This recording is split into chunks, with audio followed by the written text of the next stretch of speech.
Assalamualaikum warahmatullahi wabarakatuh. Perkenalkan, nama saya Indah Nur Fitria dengan NRP 50172510003.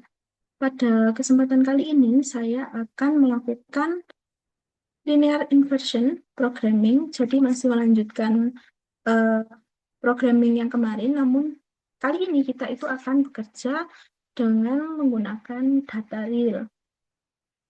Data yang akan kita gunakan kali ini itu adalah data geokronologi yang sangat spesifik dan mungkin sedikit lebih kompleks daripada data yang eh, kita kerjakan waktu coding sebelumnya, yaitu data dari tugas. Nah, data geokronologi yang akan saya gunakan kali ini itu adalah data rubidium strontium dating atau yang biasa disebut juga dengan RBSR dating.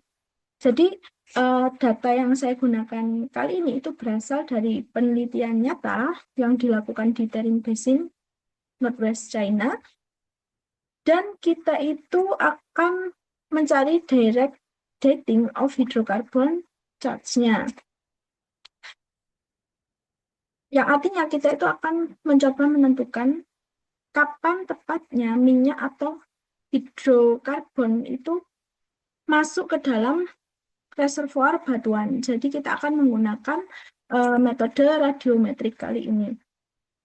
Untuk uh, lokasi Tarim Basin sendiri itu merupakan salah satu basin sedimen terbesar di Asia yang sangat kaya akan kandungan hidrokarbon. Dan yang membuat studi ini itu menarik itu sampel yang digunakan itu bukan batuan biasa, melainkan ilitic clay yang berukuran sangat kecil yang tumbuh secara autogenik di dalam pori-pori batu pasir yang ada di Tarim Basin, dan batuan ini tuh berasal dari zaman Silur. Nah, kenapa kita itu menggunakan lempung ilit atau ilitic clay? Karena mineral ini sendiri atau batuan ini sendiri itu terbentuk bersamaan atau sesaat setelah hidrokarbon itu masuk, sehingga usianya itu akan mencerminkan waktu charging reservoir tersebut atau kapan minyak itu masuk ke batuan reservoir. Dan tentunya data yang kita dapatkan itu tidak bisa dibaca atau diinterpretasikan langsung begitu saja. Namun perlu kita modelkan atau kita perlu melakukan inversion programming sehingga kita itu bisa menginterpretasi atau membaca data-data yang ada ini. Jadi ini adalah data yang saya gunakan. Jadi nanti itu kita akan memplot data rasio Rb per SR-nya dan juga isotop strontiumnya. Jadi nanti untuk Rb per SR ini akan kita taruh di sumbu Y, dan untuk SR per SR-nya itu kita akan taruh di sumbu X. Dan ini ada 5 kelompok data. Jadi kita akan mencoba bagaimana jika kita itu menginversikan beberapa kelompok data. Sedangkan kemarin itu yang kita inversikan hanya kelompok data tunggal saja. Oke, kita langsung masuk saja. Seperti linear inversion programming yang kita lakukan sebelumnya, itu kita akan melakukan 5 step secara umum. Jadi kita akan melakukan step pertama, itu akan import library, lalu nanti di step kedua kita akan menginput dan juga memplot data yang sudah kita dapatkan ini tadi. Lalu nanti di step ketiga kita akan mengkonvert data yang sudah kita dapatkan itu ke dalam array sehingga lebih mudah untuk dikalkulasikan atau dihitung secara matematis. Lalu di step keempat nanti kita akan mengenerate vektor D dan juga matriks kernel G-nya, dan di step kelima atau step terakhir kita akan mencari solusi dari M atau kemarin kan kita sudah belajar atau mempelajari persamaan D sama dengan G dikalikan dengan M. Dan untuk proses inversi sendiri itu kita mencari nilai M dengan persamaan G transpose G diinverskan lalu kita kalikan lagi dengan G transpose dan kita kalikan dengan M. Jadi kita akan mencari solusi dari M-nya. Oke, langsung saja kita ke step yang pertama.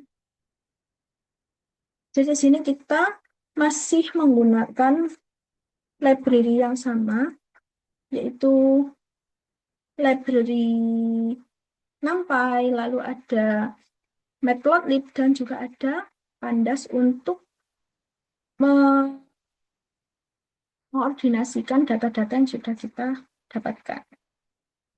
Jadi kita langsung saja import NumPy seperti biasa. NumPy assembly.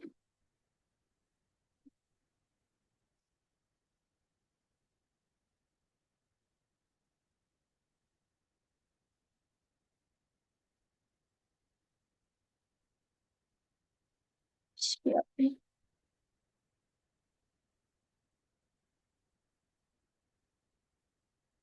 Setelah ini kita itu akan melakukan input dan juga plotting data yang sudah kita dapatkan tadi. Nah, untuk data yang tadi itu sudah saya foto, jadi tidak perlu membuka lagi PDF yang sebelumnya. Jadi kita bisa langsung saja menginput datanya.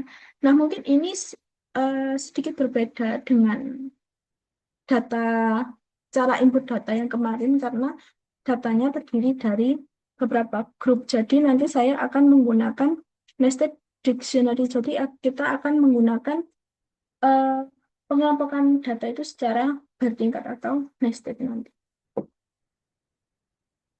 Oke, langsung saja di sini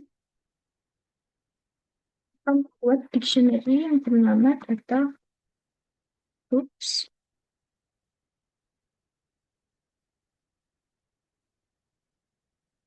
Jadi saya tulis dulu untuk grupnya. Jadi yang grup yang pertama itu tadi YM351.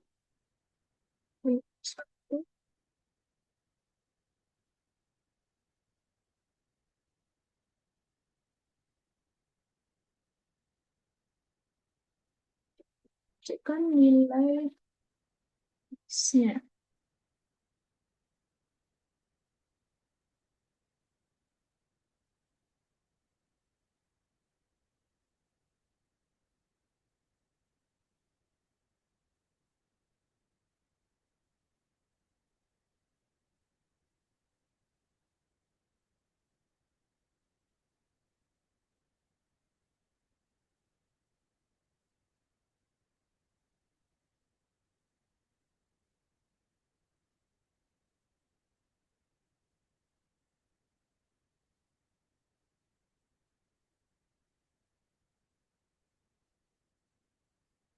Sebelum itu, jadi nanti di setiap kelompok atau di setiap sampel itu akan terdiri dari 5 data. Jadi nanti datanya itu akan berisi 5 dikali 5 nilai X dan juga 5 dikali 5 nilai Y. Jadi total keseluruhan itu ada 25 data untuk setiap variabel atau setiap nilai X dan Y. Dan untuk seluruh variabel berarti kita punya 50 data.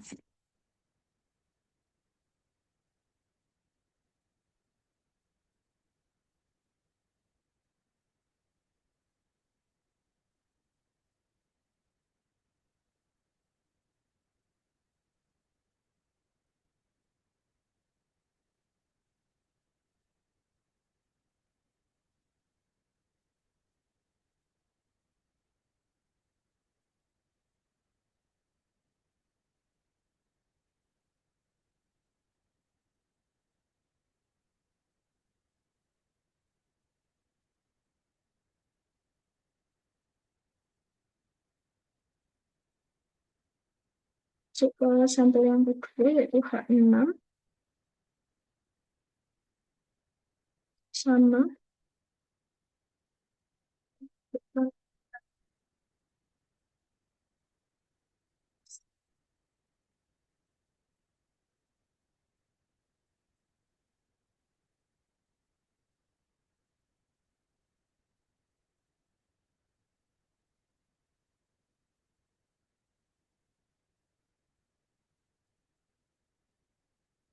Saya buat template-nya dulu supaya nanti lebih mudah tinggal copy.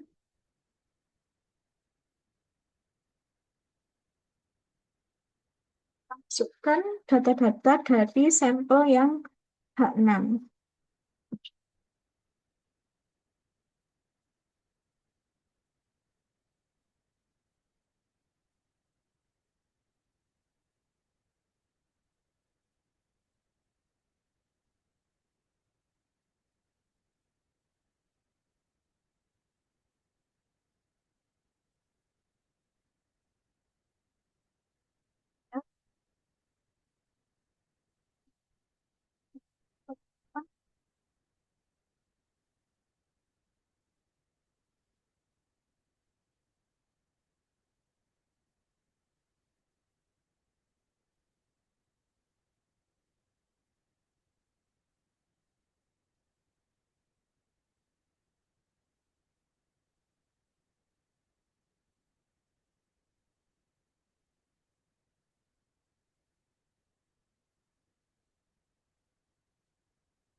Ganti saja untuk grupnya. Grup, nanti saya masukkan datanya apa.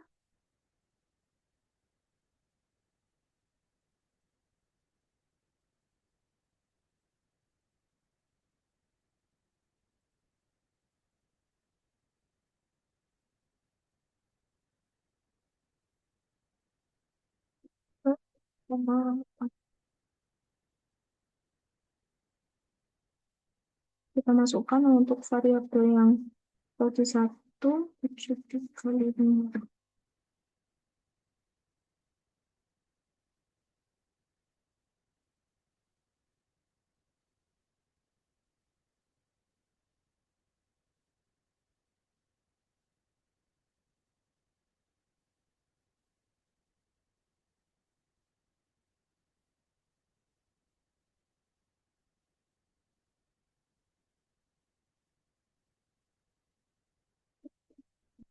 Kita 85.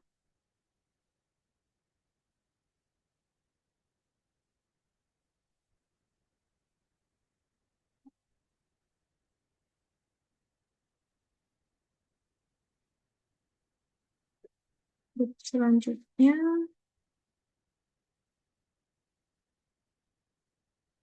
1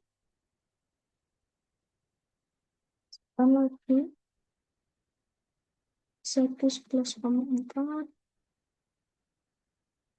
1 11,15 11,40.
Kelompok LZ67.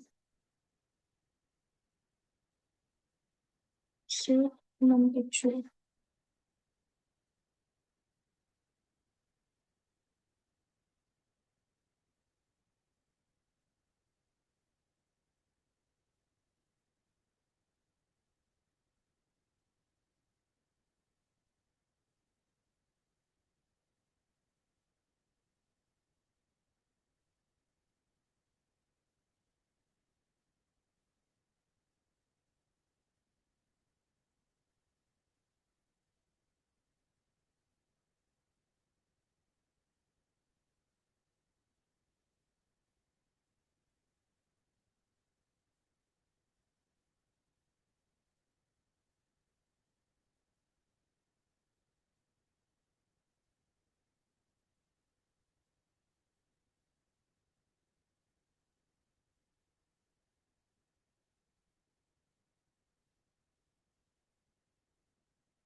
Jadi ini sudah terakhir kita masukkan untuk grup datanya.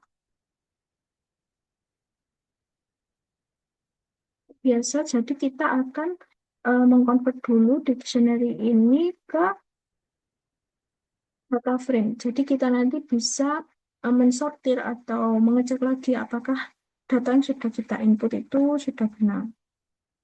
Oke, bisa langsung DM. Jadi menggunakan pandas data frame, data groups.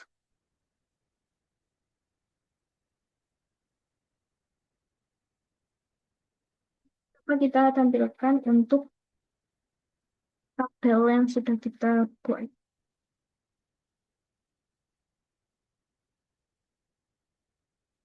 Nanti akan muncul seperti ini setelah kita convert ke data frame. Jadi nilai X, nilai Y untuk tiap-tiap sampel. Jadi ada di sini nilai X dari M351, H6, AG1, G1, DZ67.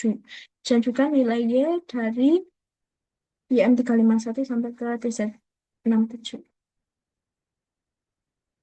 Oke, jadi sampai di step kedua ini, kita itu sudah bisa untuk menyusun 5 dataset sumur di Tarim Basin dalam satu struktur dictionary, yakni data groups. Dan kita juga sudah bisa mengkonversinya ke dalam bentuk data frames, sehingga data yang kita dapatkan itu bisa ditampilkan secara lebih terstruktur.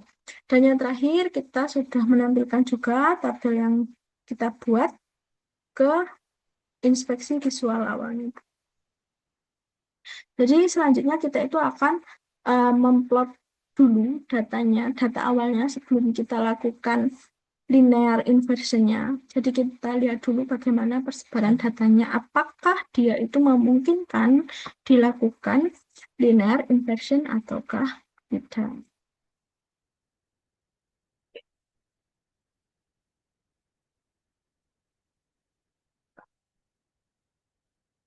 Lebih dulu. Bisa. Oke, untuk plot kali ini itu juga sedikit berbeda dari plot yang kita lakukan di program sebelumnya. Jadi kalau di program sebelumnya itu karena datanya itu kelompoknya hanya data tunggal, kita bisa langsung plot. Tapi kali ini kita kan mencoba menggunakan data yang lebih banyak. Jadi kita akan mengubah dulu data kita ke format long.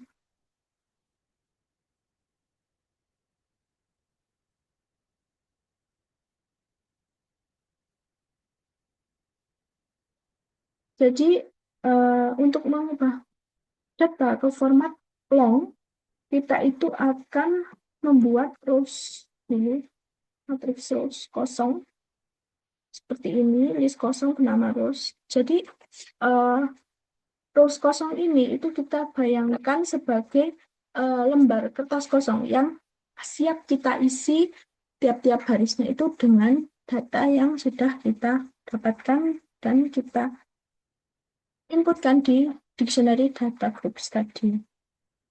Jadi untuk rows ini memang kita buat kosong. Selanjutnya kita itu akan masuk ke loop pertama. Jadi nanti kita akan menggunakan fungsi item pada dictionary yang akan mengembalikan pasangan key dan value sekaligus di setiap iterasi. Jadi nanti variabel grup itu akan berisi nama sumur seperti YM351, KG1, Q1 sampai TZ97. Sementara nanti values-nya itu akan uh, berisi dictionary dari nilai X dan juga nilai Y dari tiap-tiap sumur tersebut. Nah, dan loop ini itu akan berjalan 5 kali untuk setiap sumurnya. Jadi dia akan looping sebanyak 5 kali untuk tiap sumurnya. Dan karena di sini itu ada 5 sumur atau 5 sampel, jadi dia akan looping selama 25 kali. Jadi kita langsung saja membuat loopnya. Jadi untuk setiap grup dan juga nilai di data grup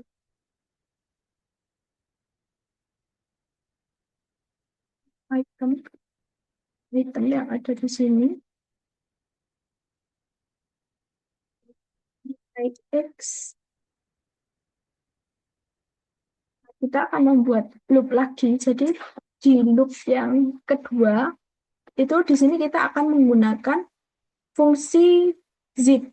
Nah, fungsi ini tuh bekerja atau kita analogikan sebagai resleting yang menggabungkan dua list secara berpasangan satu persatu. Jadi nanti setiap nilai X itu akan mengambil setiap nilai dari Y dan akan bersesuaian antara nilai X dan juga nilai Y-nya. Jadi loop kedua ini juga akan berjalan 5 kali untuk setiap sumur atau setiap sampelnya. Jadi nanti di rows itu akan berisi 25 baris.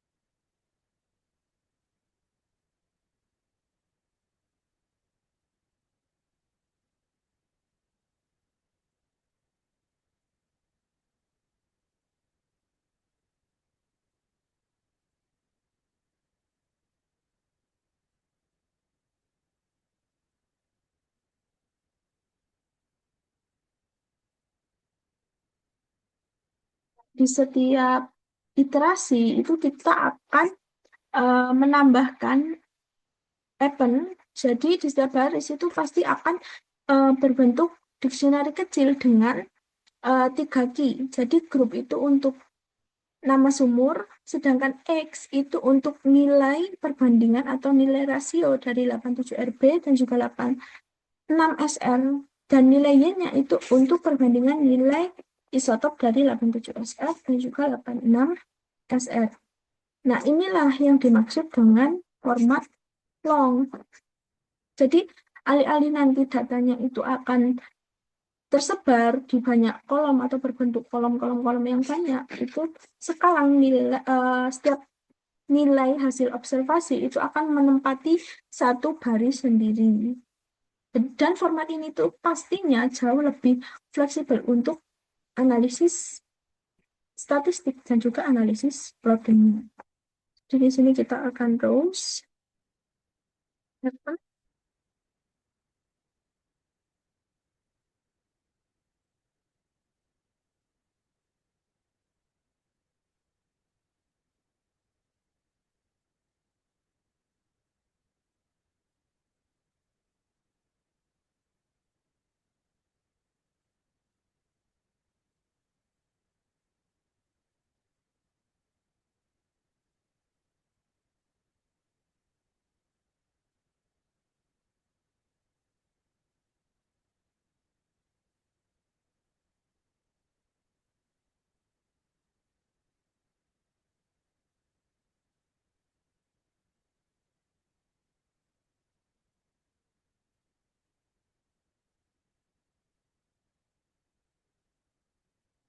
setelah 25 baris itu berkumpul dalam satu list row, kita akan konversi lagi ke pandas data frame. Jadi sekarang hasilnya itu jauh lebih baik dari sebelumnya karena kita punya tabel dengan 3 kolom, yaitu grup X dan Y dengan total 25 baris data yang lebih bersih dan juga terstruktur.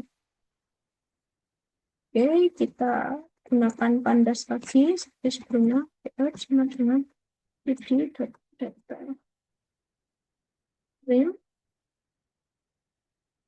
itu.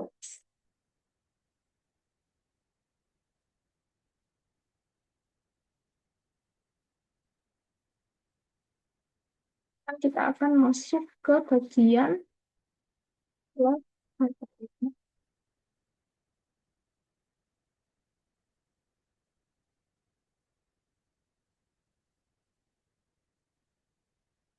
Karena kita itu akan memplot data yang berisi beberapa grup, tentunya kita juga perlu looping lagi. Jadi di program kali ini kita akan menggunakan banyak sekali looping karena datanya itu sangat banyak dan tidak memungkinkan jika kita plot satu per satu.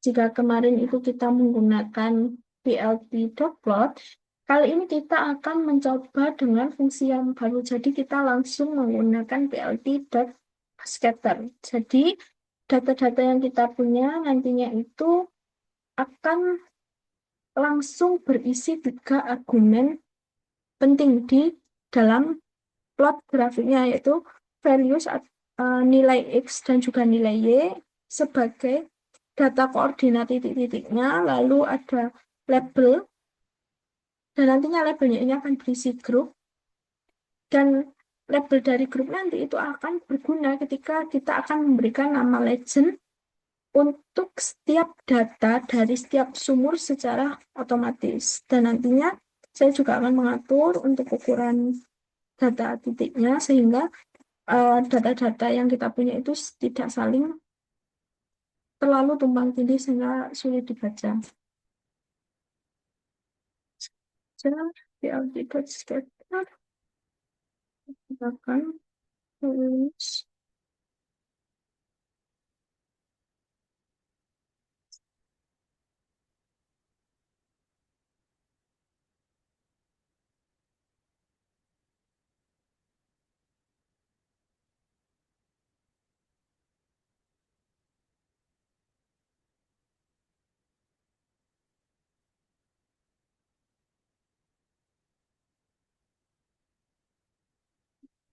untuk ukuran titiknya 12. Apakah terlalu besar?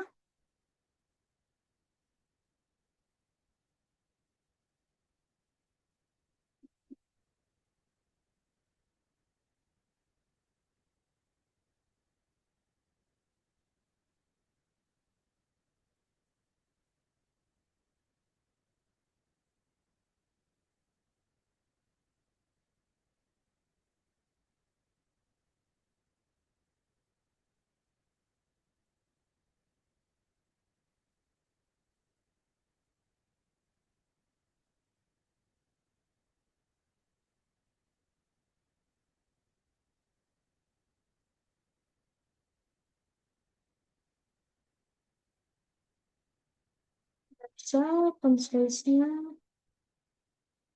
11 untuk bukunya, lalu untuk font weight-nya kita put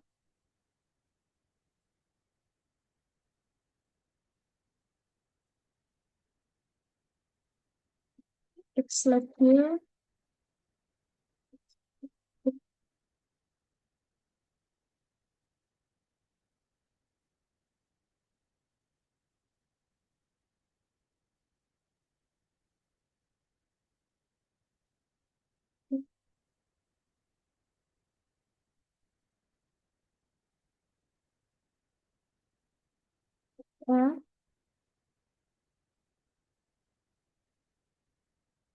nya kita sedikit kecilkan untuk label dari axis, dan juga untuk font weight-nya kita tetap bold.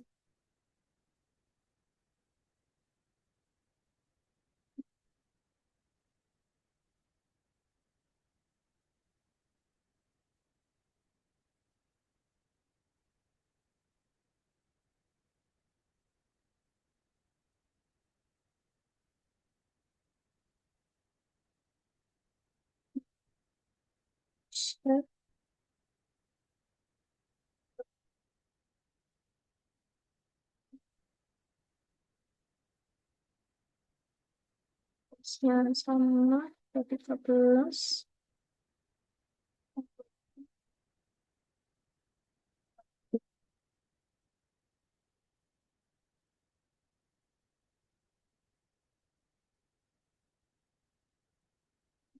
Kita kasih legend dan juga kita kasih grid lebih lagi, dan di akhir untuk menampilkan kita gunakan PL Photo Show.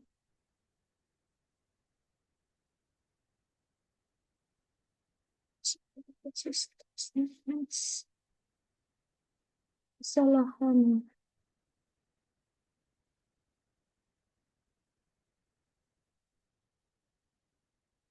kurang satu, kita coba run lagi, soalnya apakah bisa muncul.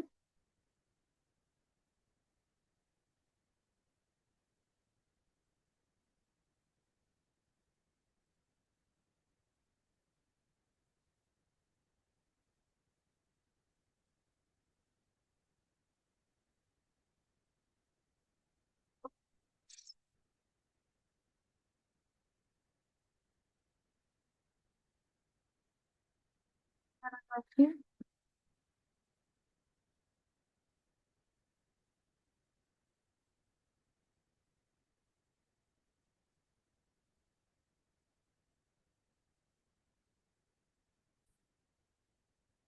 setelah saya koreksi, ternyata di sini kita memasukkan datanya masih kurang satu, 0701815,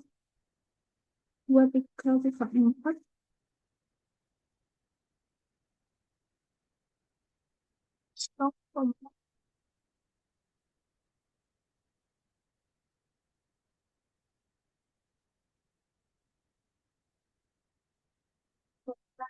Misalnya kita koreksi lagi.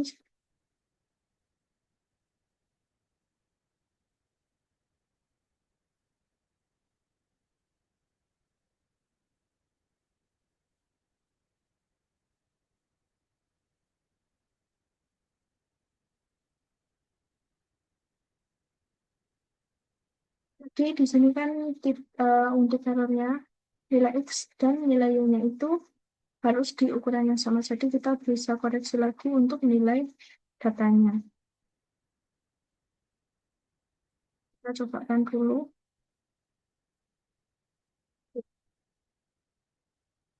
Sudah bisa dan sudah muncul untuk fittingnya.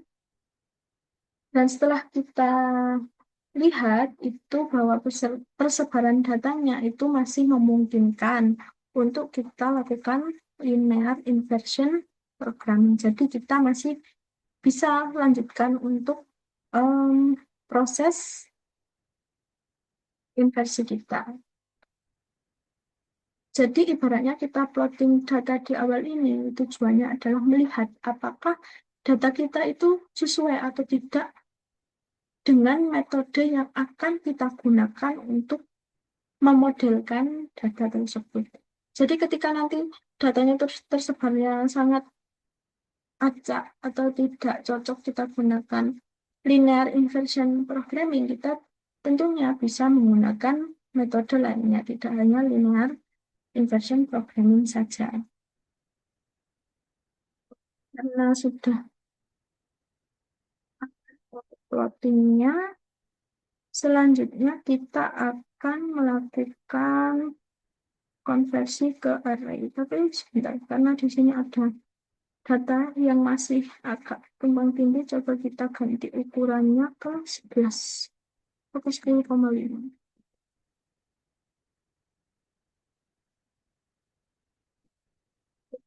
Oke,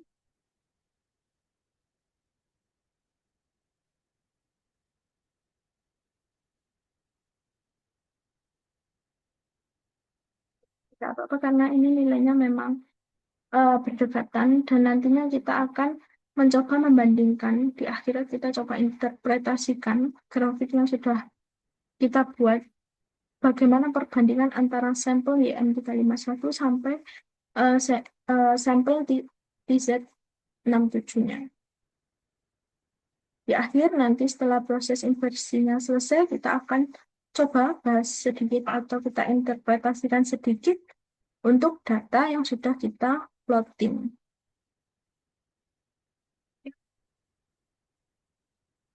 Ke step yang ketiga.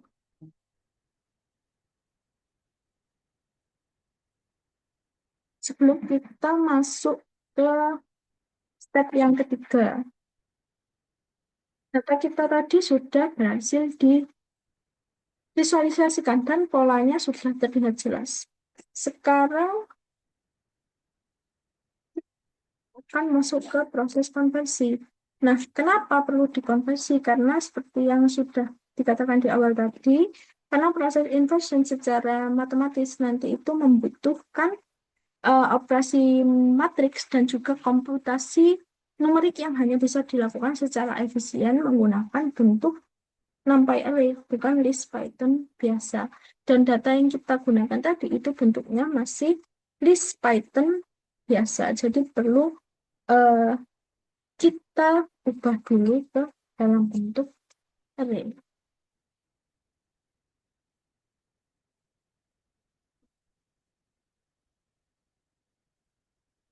Jadi yang pertama, untuk mendapatkan semua nilai X sebagai single array, single bisa membuat seperti mirip dengan format count tadi. Kita gunakan lagi. Jadi kita buat list kosong bernama X values untuk sekarang sebagai penampung sementaranya, lalu kita loop lagi melalui values, fungsi values dari data groups.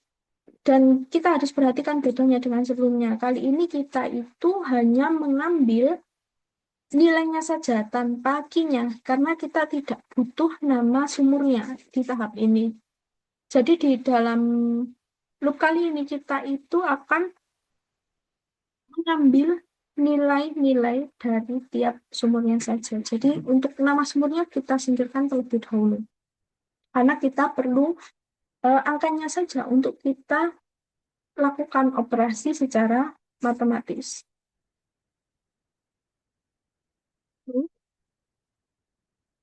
Nah,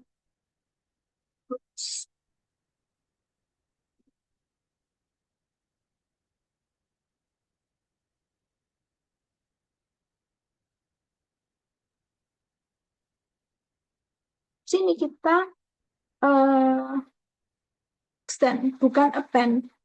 Dan juga ini perbedaan yang penting. Jadi kalau append, kita itu akan menambahkan list itu sebagai satu elemen. Maka extend itu akan membongkar isi list dan menambahkan setiap elemennya itu satu persatu. Jadi nanti hasilnya adalah satu list panjang yang berisi semua nilai X atau 25 nilai X, bukan tiap 5 data atau 5 list seperti kelompok-kelompok tadi. Jadi di sini kita menggunakan extend sehingga datanya itu akan ditambahkan sesuai dengan urutan data group-nya. Buat extend,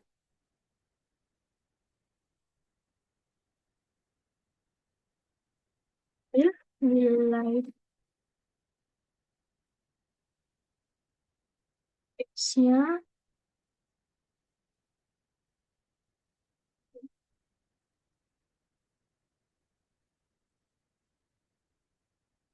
akan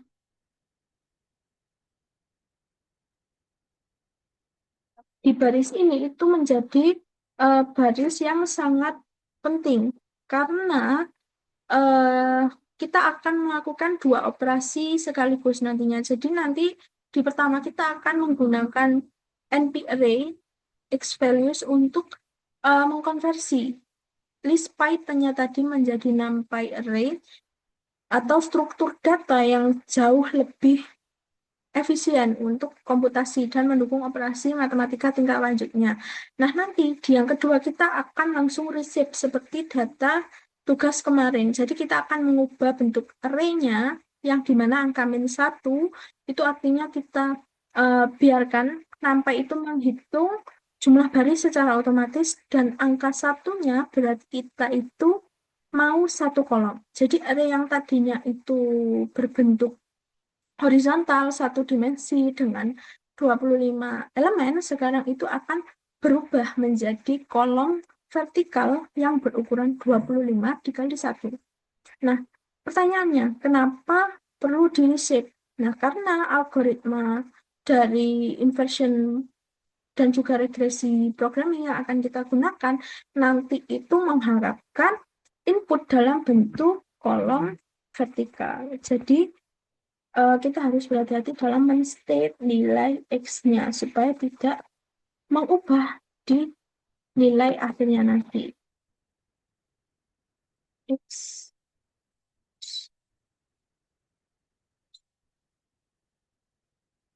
share itu memasukkan.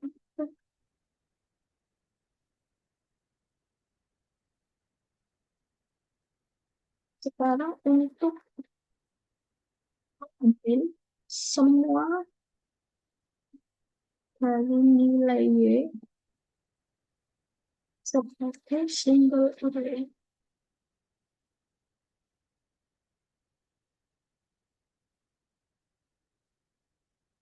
Masih sama, tapi nanti kita ganti saja untuk variabelnya. Ganti X menjadi Y, X-nya juga kita extend seperti nilai Y.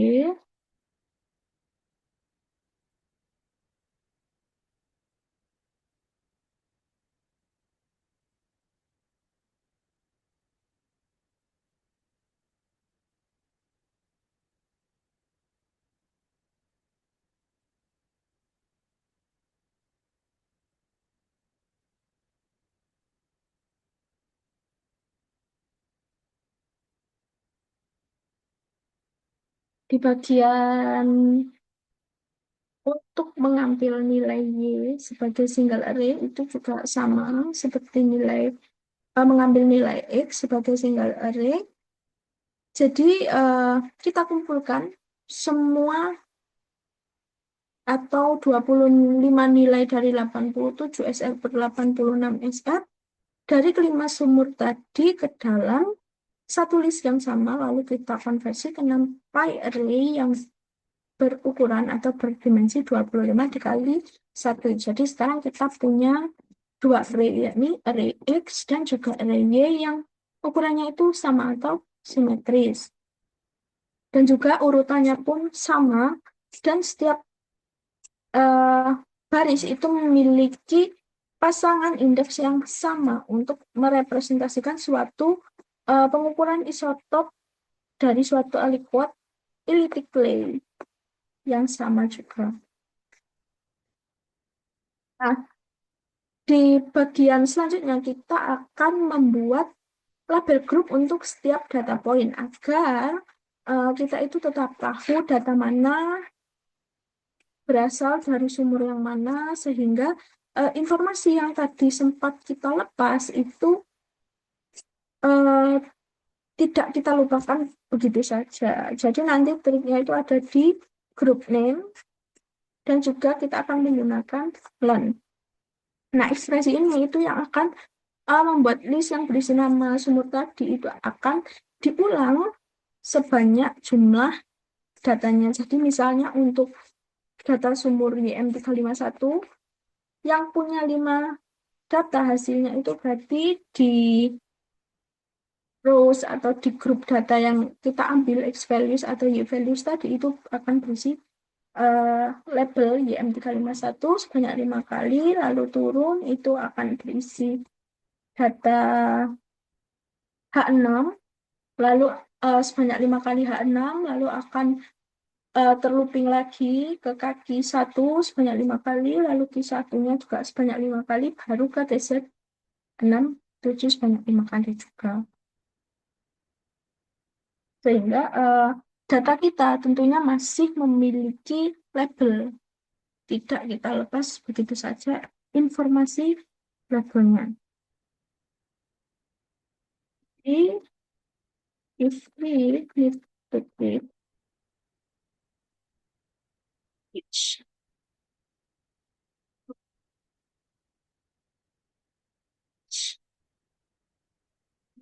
or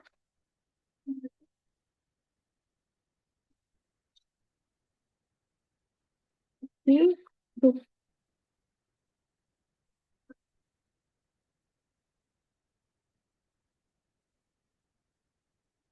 kosong lagi pin for group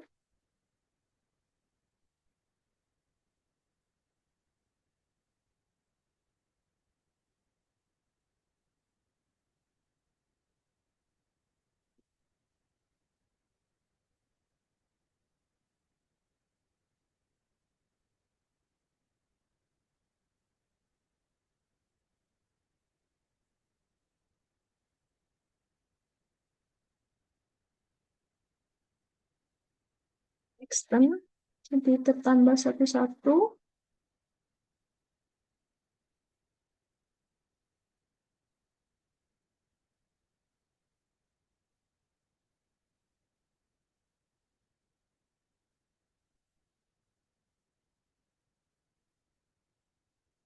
dengan panjang huruf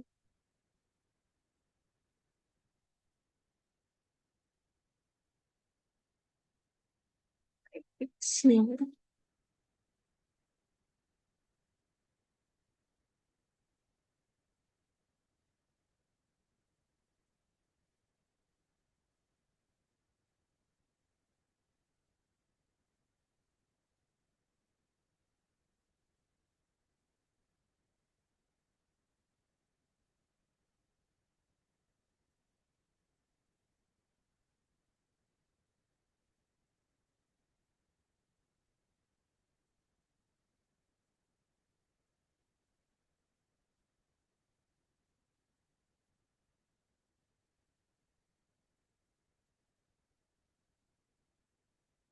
Kita coba print hasilnya sesuai dengan yang kita mau ataukah tidak.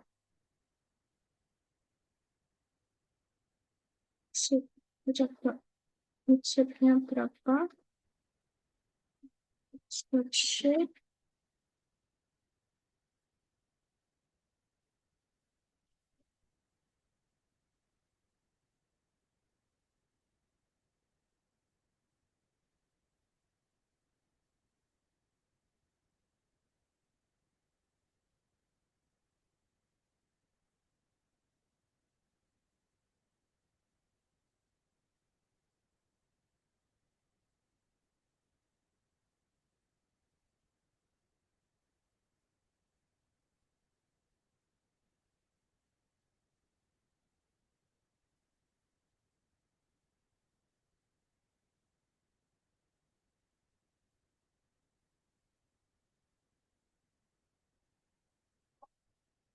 Untuk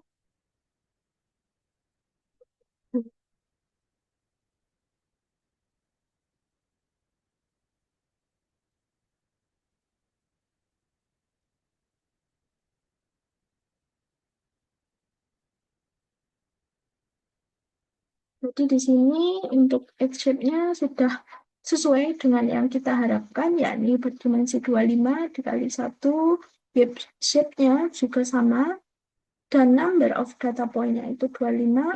Dan ini untuk grup labelnya ada YM351 sebanyak 5 kali, H6-nya juga sebanyak 5 kali, kaki satunya 5 kali, dan juga TZ67-nya itu juga sebanyak 5 kali. Oke, jadi kita sudah verifikasi dari uh, ukuran, lalu data poinnya ada berapa, dan juga uh, kita juga sudah memverifikasi grup labelnya itu apakah sudah sesuai dengan list yang kita buat sebelumnya. Jadi data kita itu sudah bisa dikatakan perfectly aligned dan siap digunakan untuk proses inversinya. Oke, sampai di step ketiga, kita itu sudah melakukan atau mengekstraksi semua nilai X dan juga nilai Y sebagai single array. Lalu kita juga sudah membuat grup label sehingga datanya itu tidak lepas dari identitasnya. Lalu juga kita sudah melakukan verifikasi dimensi dan juga jumlah data untuk memastikan tidak ada data yang error. Jadi data kita sekarang sudah dalam format yang benar-benar siap untuk diproses secara matematis. Nah, di step berikutnya kita akan mulai membangun untuk model inversinya sehingga kita dapat menghitung isokron H dari masing-masing sumur. Oke, kita tambahkan dulu bel di bekasnya. Oke.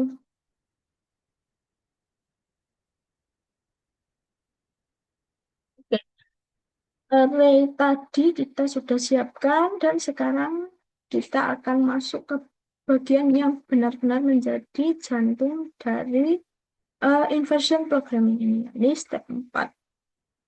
Tapi sebelum kita lihat kodenya atau programnya, saya akan kembali mengingatkan atau menjelaskan ulang konsep di balik inversion programming ini karena ada sebuah persamaan yang jadi fondasi dari segalanya atau dari proses inversion programming ini sendiri. Oke, jadi dalam inversion teori kita bekerja dengan persamaan fundamental kemarin, yakni D sama dengan D dikalikan dengan M, di mana D itu adalah vektor data yang berisi nilai-nilai observasi di lapangan atau di laboratorium. Sedangkan G itu adalah matriks kernelnya, di mana matriks G, seperti yang sudah saya jelaskan kemarin, itu yang berfungsi sebagai jembatan atau yang berfungsi untuk menghubungkan data dengan parameter model yang akan kita buat. Dan juga M-nya itu adalah vektor modelnya atau berisi parameter yang ingin kita cari. Nah, di dalam konteks RBSR isokron kita, persamaan garis lurusnya itu adalah 87 SR per 86 SR sama dengan M1 dikalikan dengan rasio 87 RB per 86 SR ditambah M2. Jadi di mana M1-nya itu adalah slope yang merepresentasikan umur dan M2-nya itu adalah intercept yang merepresentasikan inisial 87 SR per 86 SR rasionya. Jadi untuk M2 atau bisa kita sebut saja sebagai 87 SR per 86 SR itu sama dengan A dikalikan 87 RB per 86 SR ditambah B, di mana A-nya tadi adalah slope yang merepresentasikan umur dan juga B-nya adalah intercept yang mewakili nilai awal rasio dari 87 SR per 86 SR. Oke, jadi di yang step keempat kita akan membuat dulu atau kita akan menyatakan nilai D-nya. Sebelumnya kita tinggal copy saja nilai Y-nya, menggunakan copy. Lalu untuk N datanya sebanyak 25. Datanya itu adalah length D.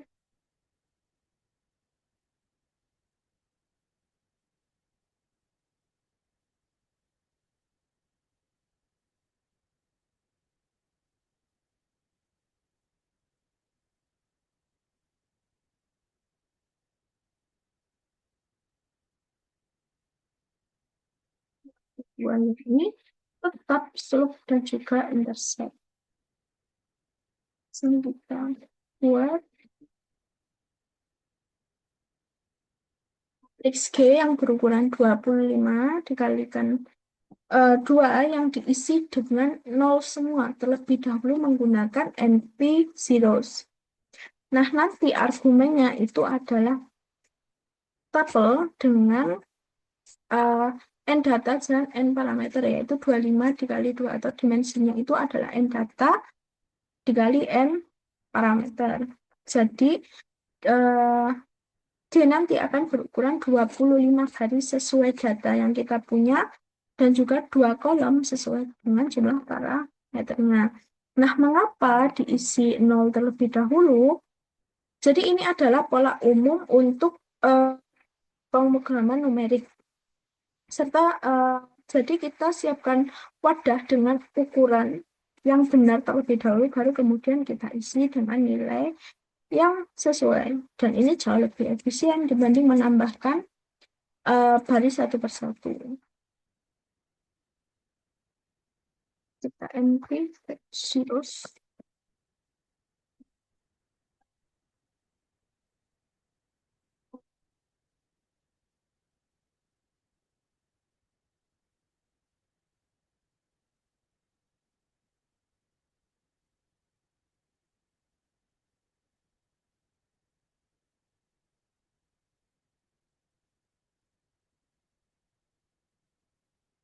Ini yang bagian paling krusial. Jadi di sinilah kita membangun struktur fisik dari matriks kernel G. Jadi loopnya itu nanti akan berjalan dari I sama dengan 0 sampai I sama dengan 24. Mengapa kok berjalannya dari 0 sampai 24 bukan 1 sampai 25? Karena di sini baris pertama matriks itu terbaca sebagai 0, bukan sebagai 1 seperti uh, kita belajar matematika di dunia biasa. Jadi di program komputer itu baris pertama terbaca sebagai baris ke-0. Jadi nanti loopnya itu akan berjalan dari 0 sampai I24 dan mengisi setiap baris matriks G satu per satu.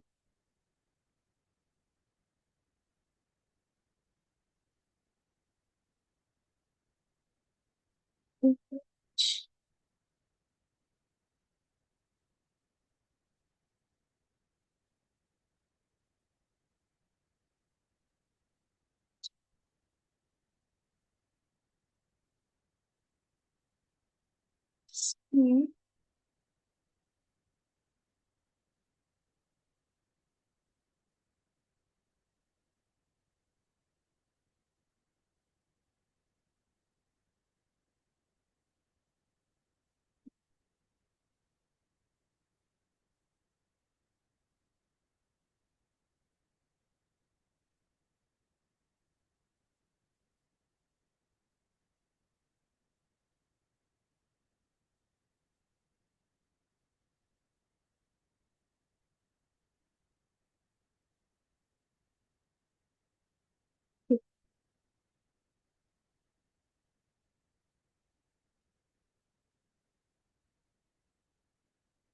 Jadi untuk kolom kedua dari matriks G itu akan diisi dengan angka 1 untuk semua baris. Dan ini bukan kebetulan, jadi ini adalah representasi matematis dari intercept. Jadi saat kita kalikan kolom ini dengan parameter B, nanti hasilnya adalah B dikali 1 sama dengan B yang persis seperti dengan konstanta intercept dalam persamaan garis lurus. Jadi nanti struktur matriks G kita secara lengkap itu akan terlihat G sama dengan nilai X1 sampai X25 dan di kolom keduanya nanti akan berisi nilai 1.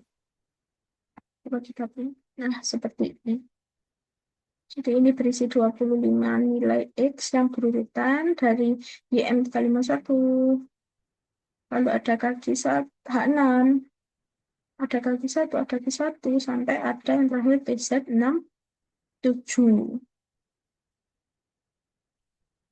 Setelah kita print, itu itu kita akan mendapatkan vektor D dan juga matriks G yang berukuran untuk vektor D-nya 25 dikali 1 yang berisi semua data observasi 87 SR per 86 SR kita, dan juga matriks G-nya berdimensi 25 kali 2 yang berisi struktur matematis yang menghubungkan data dengan parameter model yang akan kita buat di step yang 5. Jadi kita punya 25 persamaan, tapi hanya 2 parameter yang dicari. Dan ini adalah sistem yang overdetermined. Seperti yang kita pelajari di kelas sebelumnya, itu ada 3 jenis data. Jadi ada underdetermined problems, di mana datanya itu lebih sedikit dari parameter yang dicari. Jadi misalnya di sini ada 2 parameter, yakni slope dan juga intercept. Kita punya 2 parameter, tapi hanya datanya itu hanya satu saja. Nah, itulah yang disebut dengan underdetermined problems. Sedangkan untuk exactly determined problems itu ketika kita punya 2 parameter, yakni slope dan juga intercept, data yang kita dapatkan itu juga sama 2. Jadi N data itu sama dengan N parameter. Sedangkan untuk kasus kali ini itu kita sebut dengan overdetermined, yaitu atau overdetermined problems ini ketika jumlah datanya itu lebih banyak dari jumlah parameternya. Di sini kita punya 25 data, sedangkan parameternya itu hanya 2. Jadi dari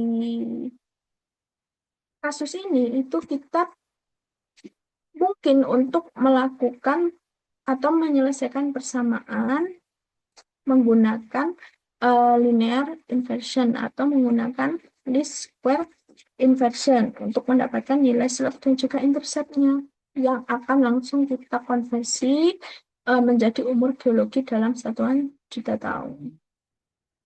Oke, jadi vektor D dan matriks kernel G kita sudah siap. Sekarang kita sudah sampai di step yang paling ditunggu-tunggu, yaitu step 5, yaitu finding solution of M.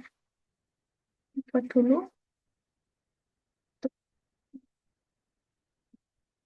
solution of M. Kita ingat lagi persamaan fundamental kita, yaitu D sama dengan G dikalikan N. Kita sudah punya D dan G-nya. Sekarang kita akan membalik persamaannya untuk mencari M, karena sistemnya overdetermined. Jadi kita menggunakan least square method, yaitu kita akan mencari solusi M yang meminimalkan total kuadrat error antara data observasi dan juga model yang kita buat.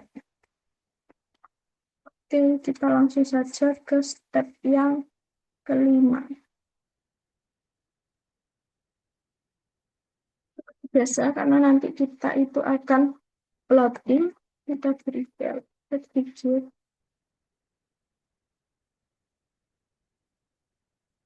Kita bukakan file baru dengan plt.figure untuk plotting nanti, lalu kita inisialisasi variabel info text sebagai string kosong. Jadi nanti variabel ini itu kita akan gunakan sebagai wadah untuk menampung semua hasil perhitungan dari kelima sumur yang nanti itu akan ditampilkan sebagai text box di sisi grafis. Text.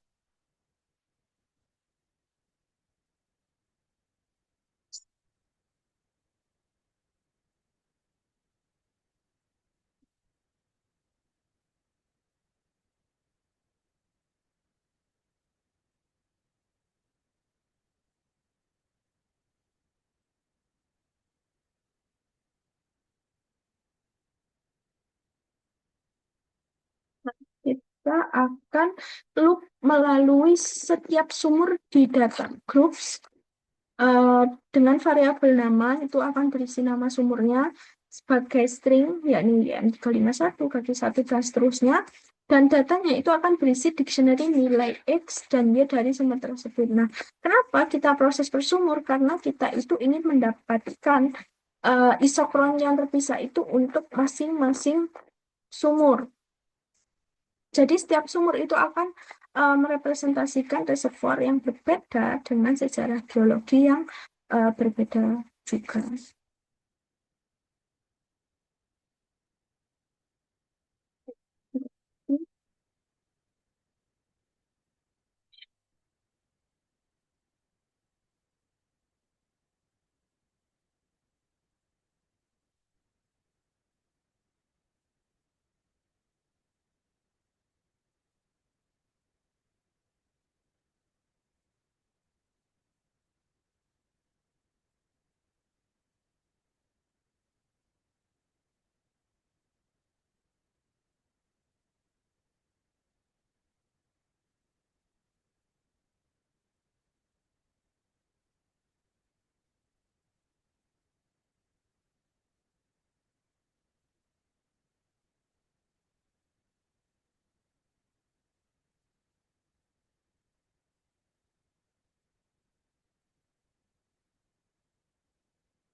Jadi kita akan mengekstraksi eh, nilai X dan Y dari sumur yang sedang diproses. Lalu nanti akan dikonversi ke NumPy array lagi berukuran 5 kali 1. Jadi dimensinya itu berubah lagi. Jadi ini adalah versi lokal dari proses yang sudah kita lakukan di step 3. Nah, bedanya sekarang itu kita hanya mengambil 5 data dari tiap tiap sumur, bukan 25 data sekaligus seperti sebelumnya. Jadi kita akan simpan variabel ini nanti ke dalam sebuah grup. Nah, kita ubah ke array, ubah ke array berukuran 5 kali 1 untuk tiap grup.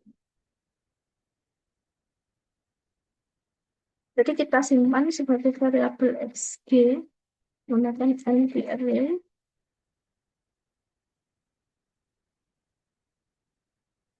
this shape 1,1 sebagai dasar ini g oke.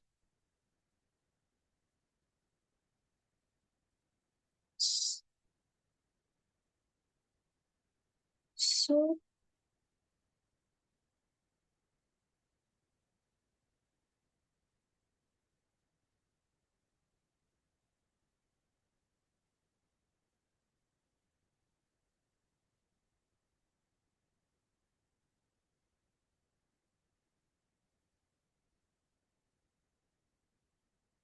nah, sekarang kita akan build untuk matriks G khusus untuk sumur yang sedang diproses. Jadi ukurannya sekarang 5 dikali 2, bukan 25 dikali 2 seperti sebelumnya.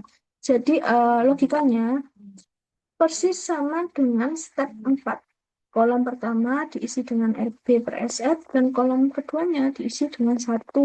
Mengapa dibangun ulang per sumur? Karena kita ingin mendapatkan solusi M yang spesifik per sumurnya, bukan satu solusi global untuk semua data. Jadi nantinya di hasil akhir setiap sumur itu punya isokronnya sendiri-sendiri. Jadi nanti untuk trend line-nya atau garis regresinya itu tiap-tiap sumur, bukan untuk seluruh data hanya ada satu garis regresi saja, tidak. Karena nanti kita akan bandingkan hasil tiap sumurnya sehingga kita bisa interpretasikan untuk eh, geologi tiap-tiap sumur.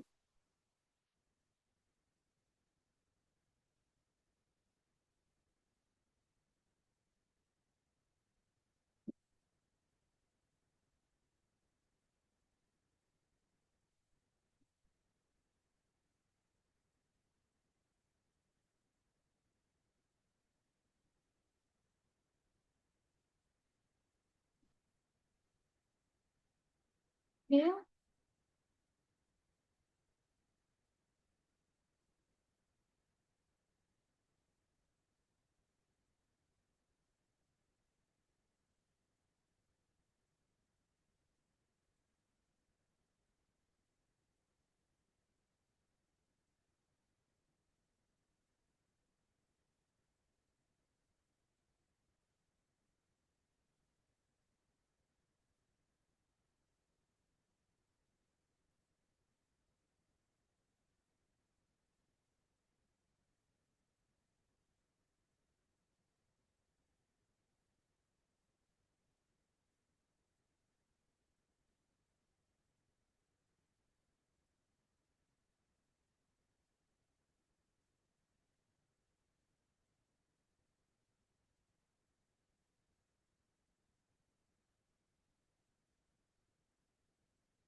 di proses selanjutnya ini adalah proses paling inti karena kita akan menggunakan fungsi list parameter. Hasilnya kita tulis pakai NP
Jadi untuk form kita yang hasil sama dengan np.linear di square G, Y non ini disebut juga sebagai Monroe sorry Morton-Ross pseudo inverse atau solusi optimal yang meminimalkan jumlah kuadrat selisih antara data observasi dan juga prediksi model. Jadi fungsi ini itu akan mengembalikan beberapa output sekaligus. Jadi kita simpan semuanya di variabel hasil. Jadi yang kita butuhkan itu ada dua, yaitu hasil mulai dari 0 adalah vektor M yang berisi slope dan juga intercept yang kita cari, sedangkan hasil mulai dari baris 1 itu adalah hasil residual atau ukuran seberapa besar total error antara data dan juga model. Dan parameter recon sama dengan non itu artinya kita biarkan NumPy yang menentukan sendiri threshold untuk nilai singular yang dianggap nol. Jadi ini praktik yang lebih recommended untuk menghindari warning. Sekarang kita masuk ke slope-nya. Jadi tetap kita gunakan float karena biasanya nilai slope itu desimal. Jika kita gunakan integer nanti nilainya itu tidak spesifik atau bahkan akan terjadi error. Slope sama dengan float dan no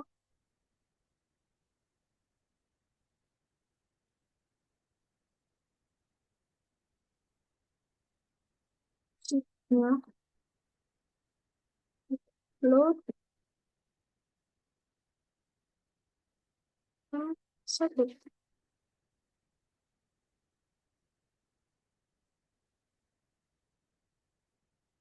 Kita itu akan ekstraksi hasil inversinya menjadi variabel yang lebih mudah untuk dibaca. Nah, slopnya itu diambil dari M0 karena ini adalah kemiringan garis isokron yang secara langsung itu berhubungan dengan umur batuan. Jadi semakin besar slope, semakin tua juga umur batuannya. Sedangkan interceptnya diambil dari M1.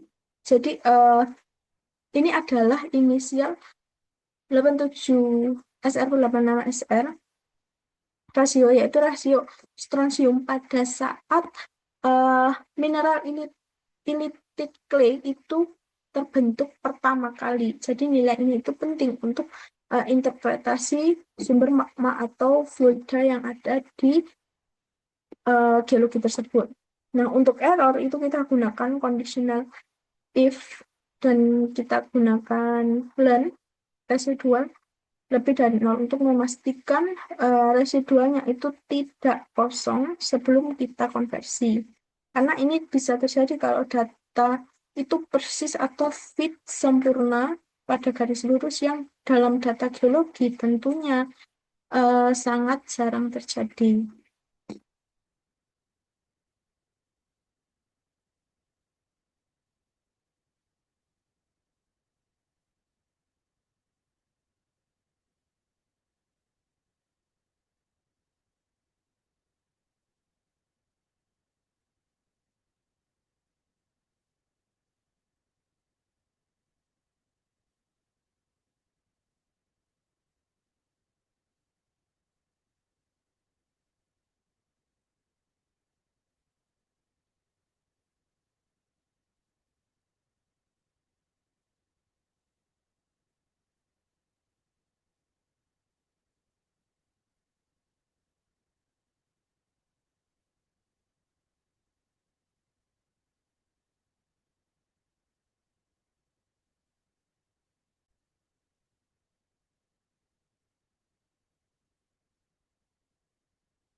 Oke, setelah kita nyatakan untuk slope intercept sampai errornya, sekarang kita itu akan menghitung modelnya.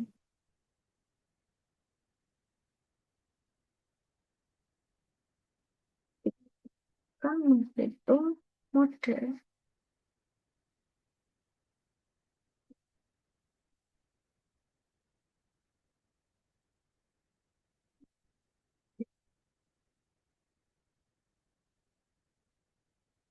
Sama dengan C, karena perkaliannya itu bukan perkalian biasa, kita menggunakan karena ini adalah perkalian matriks.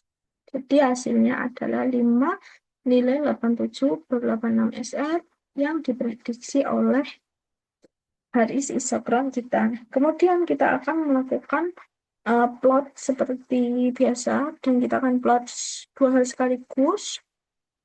Jadi untuk titik-titik data, observasi asli dan juga PLT um, plot untuk garis isokron hasil inversinya. Jadi kita akan plot keduanya itu di atas satu sama lain. Jadi memungkinkan kita untuk melihat secara visual seberapa baik model kita itu fit terhadap data.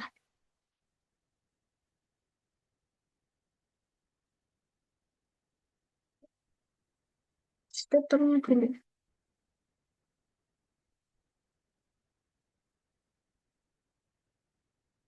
Schedule seperti sebelumnya. List.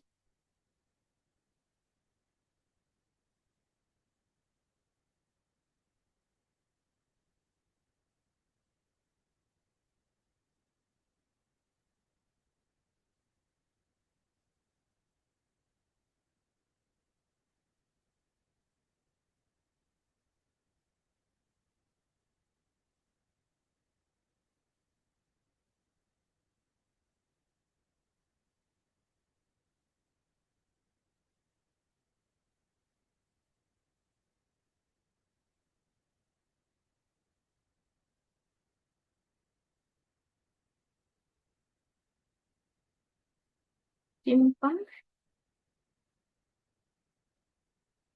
simpan, simpan.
Tapi di setiap iterasi kita itu akan menambahkan hasil perhitungan ke string melalui info teks secara kumulatif. Jadi kita akan catat tiga hal untuk setiap sumur.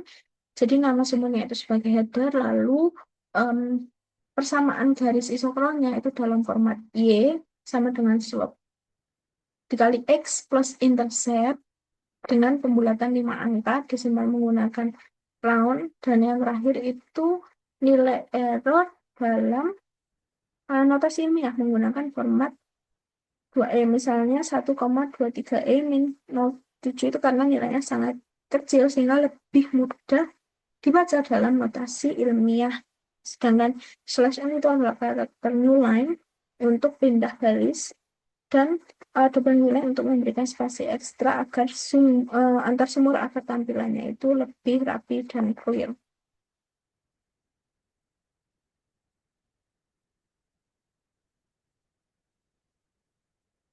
Jadi untuk info teksnya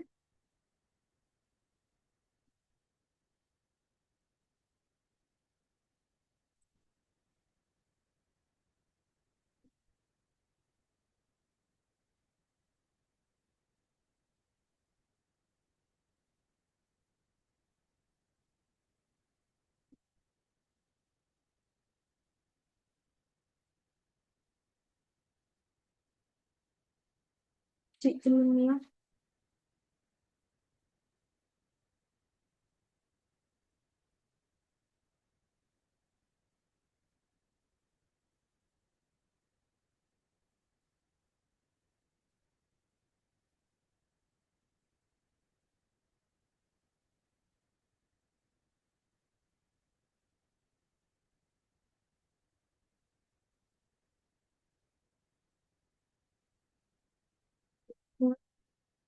akan buat di pojokan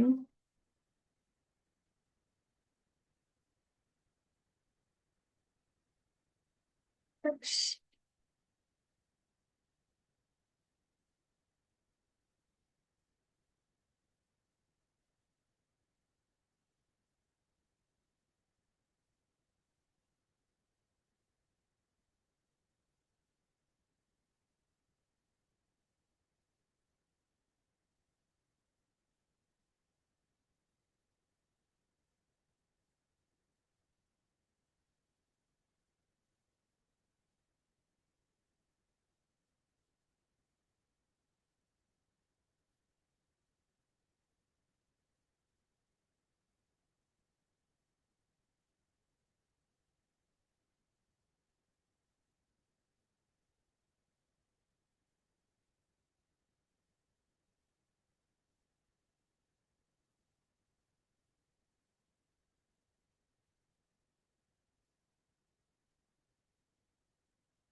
format plotnya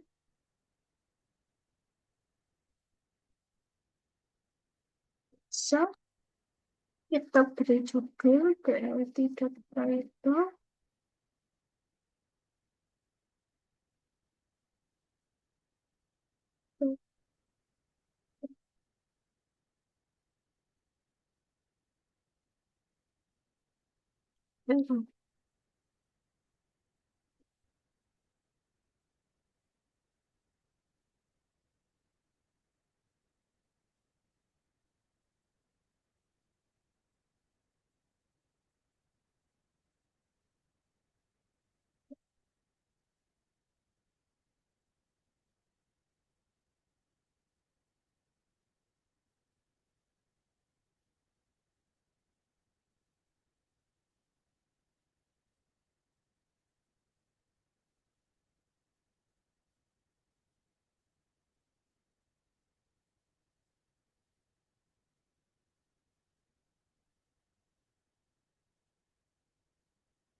Oke,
ini ternyata masih ada salah input data.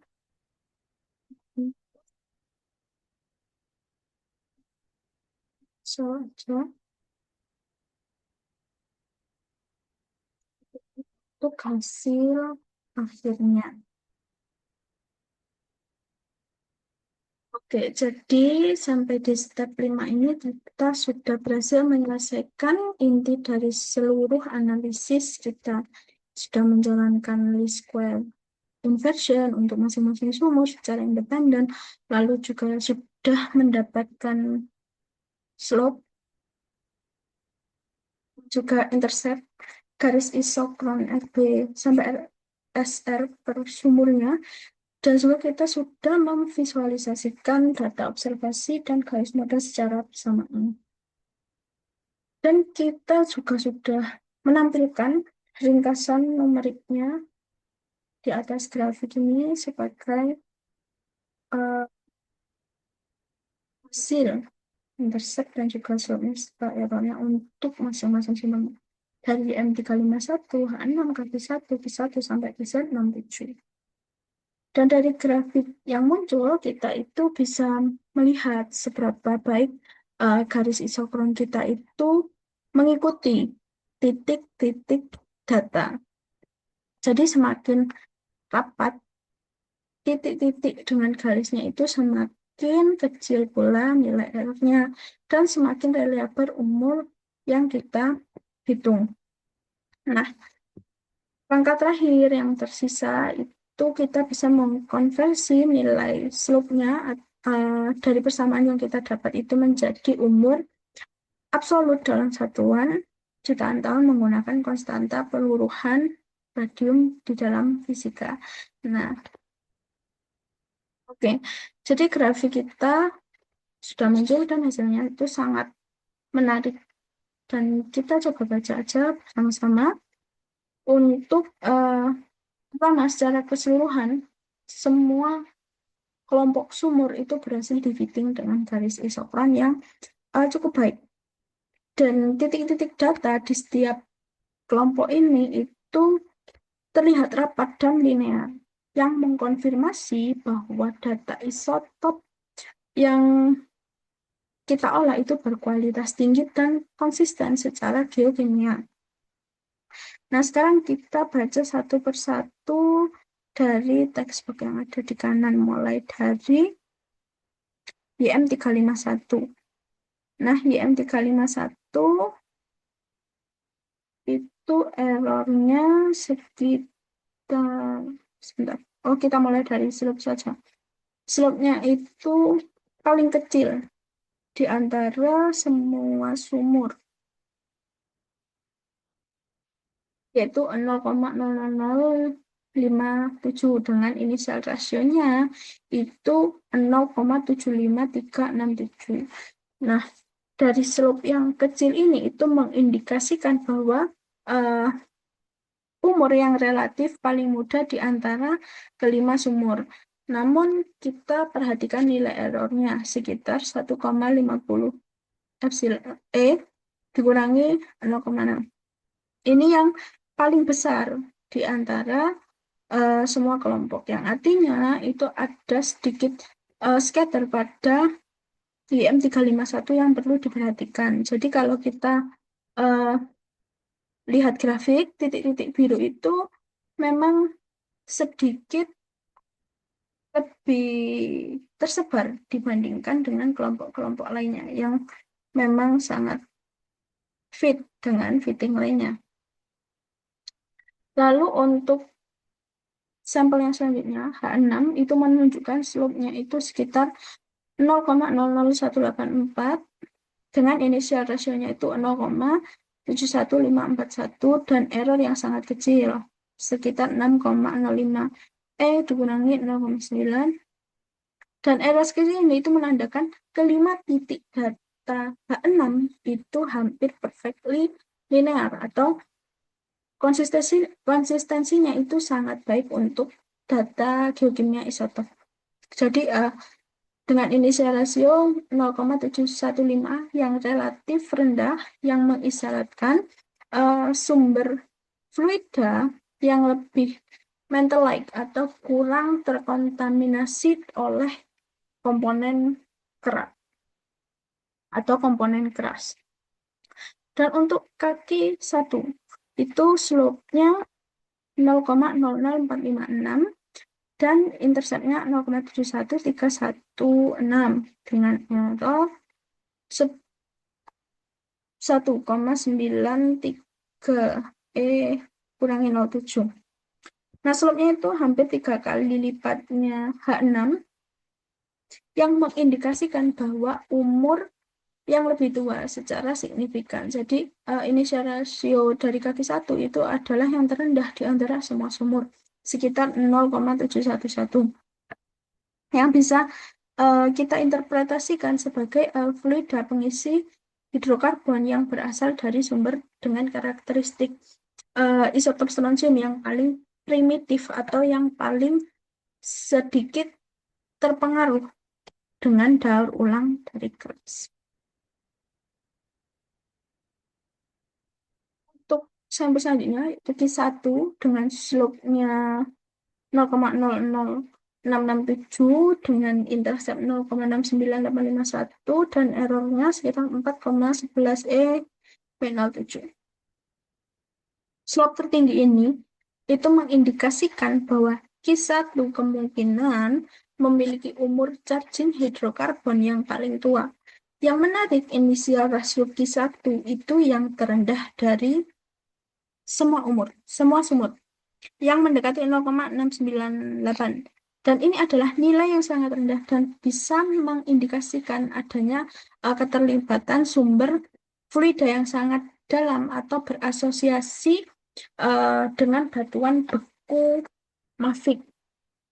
Dan di grafik itu dapat terlihat bahwasanya garis merah itu terlihat yang paling curam dan dia konsisten dengan slope terbesarnya. Lalu untuk slope yang terakhir atau untuk data yang terakhir itu TZ67 berada di posisi menengah dengan slope-nya itu 0,00328 dengan intercept-nya 0,71016 dengan error 9,32 E-09. Fittingnya sangat baik dengan titik-titiknya yang rapat.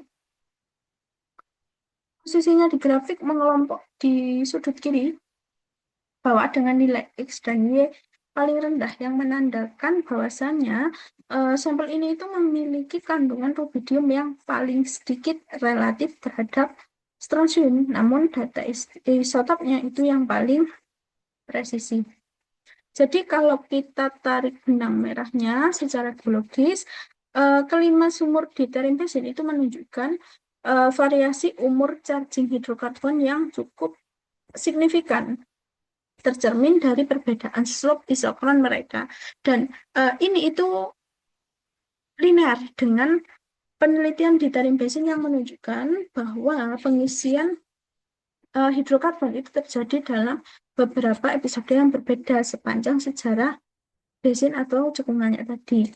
Bukan satu event tunggal yang mengindikasi di mana inisial rasio 87 SR per 86 SR yang bervariasi antara 0,698 hingga 0,754 itu juga mengindikasikan bahwa fluida yang membawa hidrokarbon ke masing-masing reservoir itu kemungkinan asal dari sumber atau jalur migrasi yang berbeda. Ada yang lebih dalam, ada yang lebih banyak berinteraksi dengan batuan sedimen gerak atas yang lebih kaya dengan rubidium. Dan dengan ini kita itu telah menyelesaikan seluruh rangkaian inversion programming kita hari ini, dan mari kita coba recap untuk perjalanan kita dari awal. Dari di step 1 kita sudah import library mulai dari NumPy, Matplotlib hingga Pandas sebagai fondasi. Lalu di step 2 kita sudah input data isotop RB SR dari 5 sumur di terimbesin dan memvisualisasikannya atau kita plot sebelum kita olah lebih lanjut untuk pertama kali. Dan di step ketiga kita sudah konversi semua data ke dalam NumPy Array yang siap untuk komputasi numerik. Di step 4 kita bangun vektor G dan matriks kernel G serta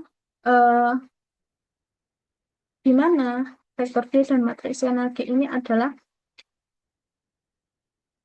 fondasi fundamental dari persamaan inversi. Dan di step terakhir atau di step kelima, kita sudah menjalankan least square inversion method dan mendapatkan slope serta intercept isokron dari masing-masing sumurnya. Dari serangkaian programming Python yang relatif sederhana ini, kita berhasil melakukan apa yang para kimia-kimia lakukan di laboratorium riset. Jadi kita mengekstraksi informasi umur geologi dari data isotop batuan belum ratusan juta tahun di terimbesin Northwest China. Nah, kenapa kita menggunakan Python? Karena dengan kita menggunakan Python atau kita menggunakan program, tentunya kita tidak perlu membuat satu persatu fitting isokronnya. Jadi kita bisa langsung memplot dia menjadi satu grafik sehingga kita juga bisa langsung menginterpretasikannya eh, secara langsung serta membandingkan nilai atau data hasil observasi kita untuk tiap-tiap sumur tanpa perlu membuat secara terpisah seperti di papernya. Sebentar. Nah, jika di papernya dia itu cenderung dibuat secara terpisah atau satu-satu seperti ini. Namun di program yang saya buat kali ini kita bisa langsung membaca datanya secara bersama-sama dari satu grafik seperti ini saja. Oke, jadi ini adalah bukti nyata betapa powerful atau bermanfaatnya kombinasi antara pemrograman numerik dan juga geosains. Sesuatu yang dulunya itu mungkin hanya bisa dilakukan dengan software mahal dan komputasi berjam-jam, sekarang bisa kita selesaikan dalam hitungan detik dengan Python. Nah, semoga sesi live coding ini bermanfaat untuk membuka perspektif baru tentang bagaimana pemrograman itu bisa menjadi alat yang memudahkan kita dalam riset kebumian. Dan terima kasih sudah mengikuti sesi live coding hari ini dari awal sampai akhir. Sampai jumpa di sesi berikutnya. Wassalamualaikum warahmatullahi wabarakatuh.